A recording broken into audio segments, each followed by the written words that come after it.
може ли да ни се представите и да кажете на што посведочивте на 19 декември 2025 година? Да се представаме прво. Јас сум Ивана Белчева и сум активист за семејно насилство. За жал, иако ми е голема болка, бев сведок на ова што се случи на 19 декември, каде што жртви од целиот тој настан беа Ивана и Кате, девојчето и жената кои што загина сега пред 2 дена. Каде бевте вие на 19 јануари 2025 и што посведочивте, што видовте со своји очи? Јас и сопругот бевме во Тинекс маркетот, кој што се наоѓа во Ѓорче Петров кај паркот. Излегувајќи завршивме со пазарење, излегувајќи со кесите кон паркот, пред нас на околу некои 3-4 метри слушнавме како се расправаат двајца возрастни луѓе на дете. Бидејќи беа многу гласни, не сакавме да навлеземе во нивната кавга. Проблемот беше што се слушаше викање на едно мало девојче. Значи девојчето врештеше многу. Меѓутоа, бидејќи не знаевме што е природата на целиот настан, продолживме, се оддалечивме малку од местото, меѓутоа звукот на девојчето кој што до ден денес не можам да го заборавам, ме натера да се вратам и една мајка која што седеше до мене исто со детенце мало, се погледнавме двете и ми рече детето, и двете си рековме истото, детето. Ја замолив дали би можеле да дојдете и вие со мене за некако да го смириме детето. Ми рече се разбира, и двете се свртевме, тргнавме кон луѓето кои што се расправаа. Како што се приближивме на 1 метар до нив, мажот и удри жената пред нас. Ние веднаш скокнавме за да ги разделиме, бидејќи само го видовме насилството, ги разделивме. И јас веднаш, бидејќи девојчето се уште повеќе почна да вика по мајка ѝ, јас само го земав девојчето во рака, во прегратка, бидејќи јас имам керкичка на иста возраст. Ја земав и кажам дека почнав да ја смирувам и кажам дека се ќе биде во ред. Ја гушкав околу 2-3 минути, никој не примети дека јас го земав детето, бидејќи кавгата продолжи. И постојано девојчето се тресеше, не можам да се сетам што зборуваше, меѓутоа јас знам дека и викам да не се секира, се рекол малечка, немој да се секираш, се ќе биде во ред. Се ќе биде во ред, смири се, те молам. Ако би се верува, значи буквално сакав да го земам тоа дете само да го смирам. И бидејќи знаев дека не можам нормално да се оддалечам со детето од местото, бидејќи претпоставив дека тоа му се родители. Кога детето се смири, се вратив и ја прашав дали знаеш, те молам кажи ми кои се овие луѓе. Ми рече, ова е мајка ми, ова е татко ми.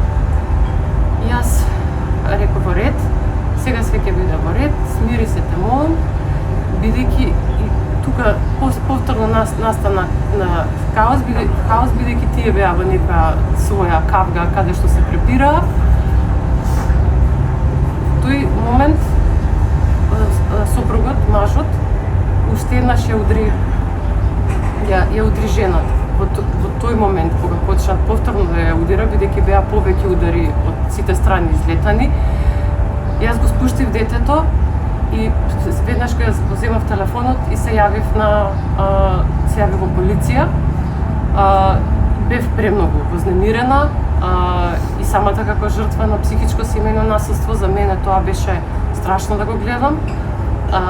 Сега во полиција, значи буквално вика во полиција, значи дојдете одма, ве молам, маж теба жена, ве молам дојдете.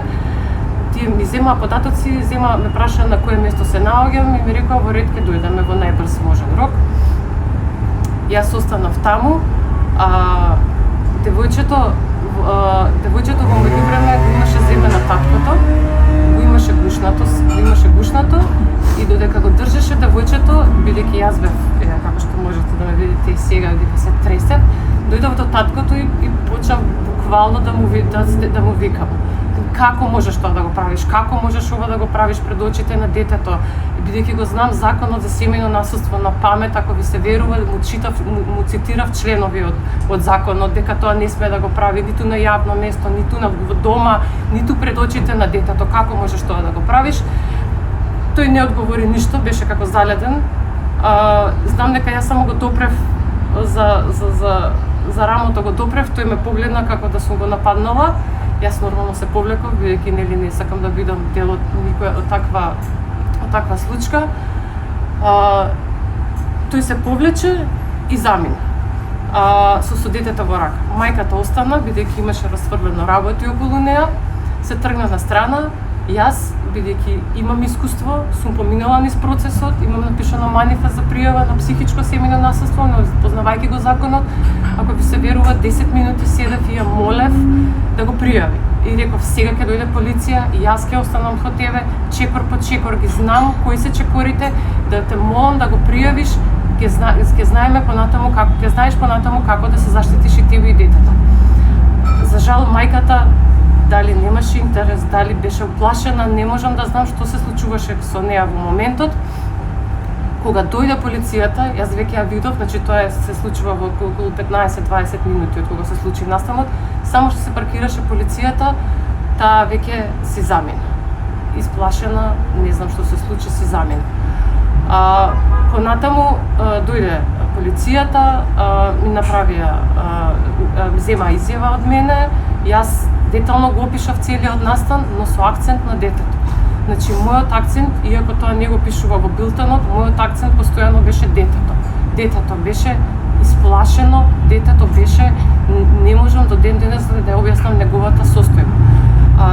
Мајката беше лута, беше агресивна, беше лута кон тоа што се случува, но детето мораше да биде заштитено. Од кога ми ја зема изјавата, јас нормално го напуштив местото, се јавив кај пријател, кој што знам дека кој што може да има комуникација со интервентна полиција.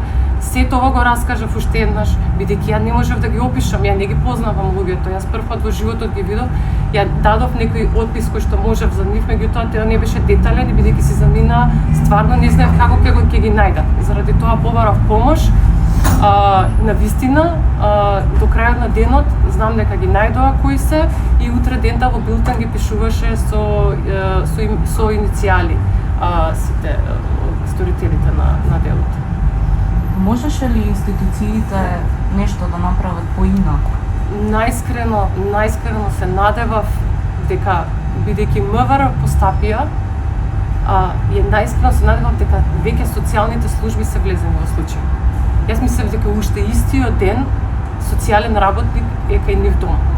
Бидејќи детето не може да биде во таква средина. Ако тоа го гледаме да се случува на улица, замислете што се случува дома. Мислам, еве сега сме сведоци каде што знаеме што се случувало дома. Меѓутоа, само замислите што се случувало дома. Што све тоа девојче преживувало. Значи, јас сакав да се јавам како старател да го згрижам тоа дете. Значи, све што беше во моја можност, ја немам повеќе можности од тоа што го направив. Затоа што јас одам постојано на советување со психолози во Хера. Ја го раскажав случајот. Јас прашав што повеќе можев да направам од ова. Како граѓанин, ништо повеќе не можеш. Тоа е се што можеш да направиш. Еве, сега, од кога се случи ваква трагедија, па го дигаме тоа на многу појавно станува и оди во вестници. Ја тогаш да знаев, јас ќе тропав од врата на врата. Не можете да знаете во таков момент. Не знаеме колку деца живеат во ваква состојба во Македонија. Значи, јас, знаете како, сопружниците, за жал, многу од нив се деца кои што избегуваат од семејства кои што се сведоци на семејно насилство. И тие самите биле жртви на семејно насилство. Меѓутоа, тоа се пренесува. Ние веќе живееме во еден круг каде што секој бил жртва на некој начин. Ако не барем некој близок баш бил жртва на некакво насилство. И тоа го пренесуваме на нашите деца. И во какво општество ние, што градиме од ова општество? што да очекувам јас, како да очекувам слободата на мојата ќерка, ако таа не може слободно да љуби. Тоа е основно право човеково, да бидеш во една срекна врска. Ние нешто гледаме? 4 фемициди само оваа година. Значи, жените се незаштитени и жените немаат каде да се јават. Бидејќи зборувам постојано со служби кои што се занимаваат со семејно насилство, знам дека има многу малце шелтери, знам дека има многу малце психолози во однос на тоа што треба да има, знам дека нема доволно психолози во самите институции. Јас тоа го кажав и минатиот пат кога излегов јавно да зборувам. За да се спречи физичкото насилство, мораме да почнеме од психичкото насилство. Тоа не почнува со физичко насилство. Ни во една врска никој не влегол да ги тепаат и тие да продолжат во врската. Значи, секогаш прво почнува со психичко насилство. Ако ние го откриеме, ако има психолози во секоја станица и го открие, го види стравот кај жртвата, многу полесно ќе го откриваме физичкото насилство. Физичкото насилство е веќе страв. Некој да ве тепа, се надевам дека никој тоа нема да го доживее. За жал, јас го имам доживеано и во врска, бидејќи дете од жртва на психичко насилство многу често влегува и во врски, каде што е потоа жртва на психичко насилство. На 18 години јас сум била со партнер кој што мене физички ме малтретира. Стравот кој што го доживувате и со кој што живеете во моментот е ужасен. Вие се плашите за вашиот живот. Јас денеска се плашам за мојот живот, затоа што јавно излегувам, затоа што, како што видов, само 2 дена му дале притвор на сторителот. 2 дена му дале. Со 10 кривични дела, зошто е на улица?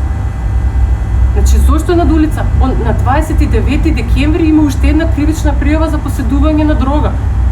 И он пак слободно се шета. Пак со кого се шетаме? Кој све се шета помеѓу нас на улиците? Кој се шета? Не знам. Усвари, ја мислам, ако можеа да воведат Safe City, за да не возиме повеќе од 50, дајде тој Safe City нека биде, сите да имаме транспарентно колку кривични пријави има, па да знаеме со кого да се дружиме.